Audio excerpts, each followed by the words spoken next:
can I wish you and every member of this House, Mr Speaker, a very Merry Christmas? Or that is indeed what I would have done had I made this speech back in December when we were supposed to have had the conclusion of this debate. And we've done nothing over the last month apart from give the government an opportunity to ramp up the no-deal rhetoric that even the Foreign Secretary admitted this morning may not be an advisable choice for this country.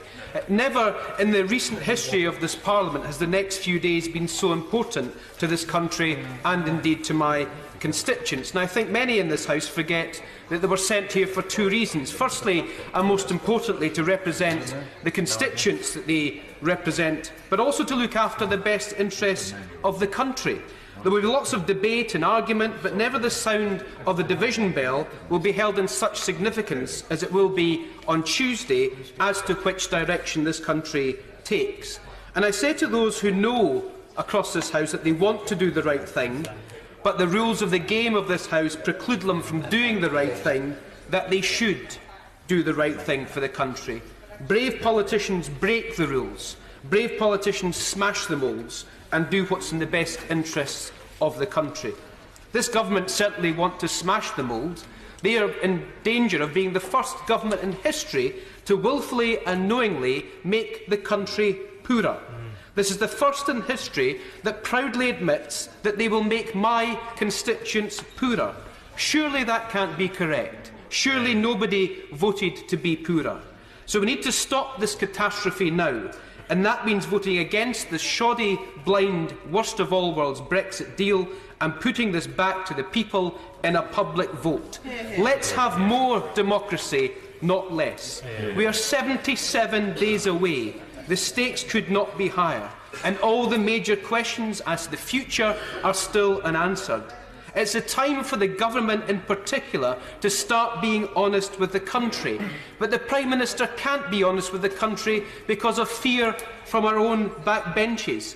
And given the Home Secretary today told this House that we can have all the migration we wish for all the sectors that require it, plus uncapped international student immigration, and plus trade deals where migration will be at the top of the agenda, and still cut migration in net terms down to tens of thousands, is disingenuous to the people of this country. These deceptions must stop because they are not in the national interest. And the first thing that the government could do in the national interest is rule out a no-deal scenario.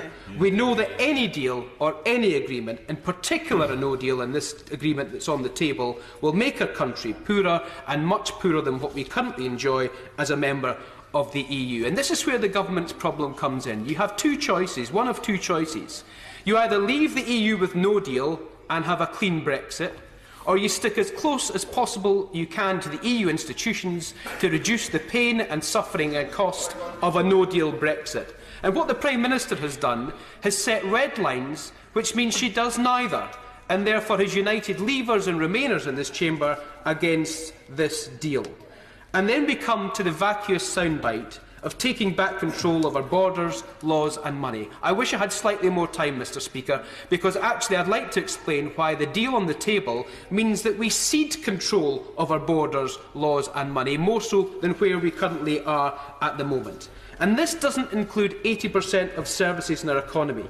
That's services like financial services and higher education that are critical for jobs in my constituency. So I say that no unicorns are better than bad unicorns for this country. And it's much wider than the economy. It's about EU citizens. It's about our outlook to the world. It's about driving change in Europe. It's about taking our place in the world as someone who wants to work together with others. We cannot achieve what we want to achieve being an isolationist nation. In fact, the notion of global Britain, I'm glad the Foreign Office Minister is here, is as empty as a slogan as taking back control. So let's be bold. Let's take this deal on the table and give it back to the people in a people's vote and let them decide if this is the kind of Brexit they wanted and if they want to save the country from the self-harm that we are just about to inflict on ourselves, they could quite simply vote Remain and keep us in the European Union.